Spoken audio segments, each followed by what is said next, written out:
Yikes! I forgot to talk about Charlie teh Unicron. That is my least favorite thing to do. Well, I decided to just go ahead and make an additional video to follow up and say what needs to be said about Charlie teh Unicron.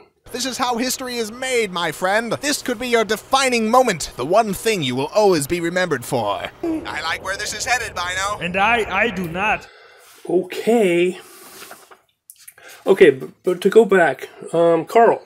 I will not apologize for art. Jason did answer a question about style over content issues, because he's very big on his content, but for him, he's also very big on style and structure.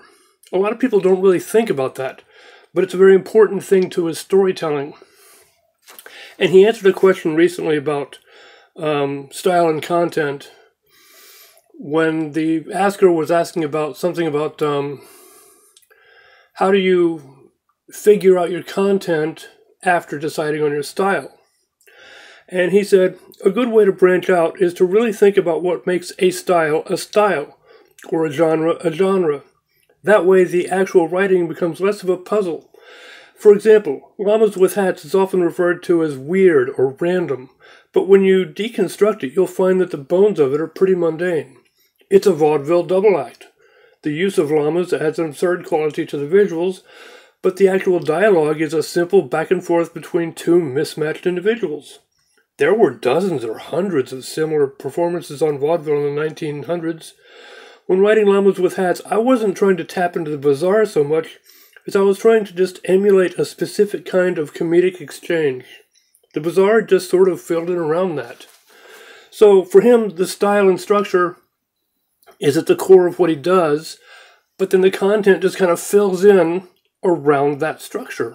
Wow, that sounds pretty awesome. So I really wanted to talk about the thing that I will be remembered for is forgetting to talk about Charlie teh Unicron. No, at the end of that last video, I put up a screenshot of an answer that he gave saying, yes, there will be a teh Unicron finale, yes. There is no meaning behind it, the series outside of artistic imperative. And I wanted to talk about what he said about why he made Charlie teh Unicron. This series, not Charlie the Unicorn. His quote and answer on that same Reddit thread was, "I used to get sent lots of episode ideas for Charlie the Unicorn. They were mostly wildly off concept because they misunderstood something fundamental about the series. The Charlie universe is actually very logical and follows consistent rules.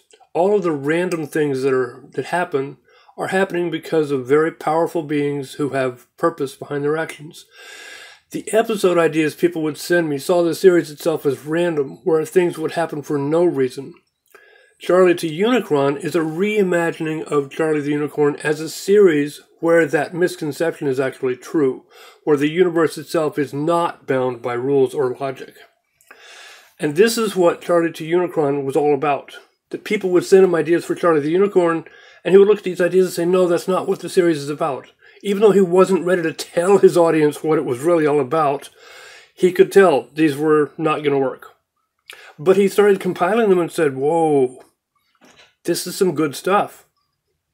So he decided to just make an alternate series to say, this is what the universe would be like if there were no rules to my story. And as I said before, and he answered in his Reddit thread, yes, there will be a teh Unicron finale. So, much better than the Grand Slam, which, banana moon pie. Yes, you knew I had to throw it in there somewhere. But yes, don't forget, go out and have a Grand Sandwich at Denny's because they're so popular.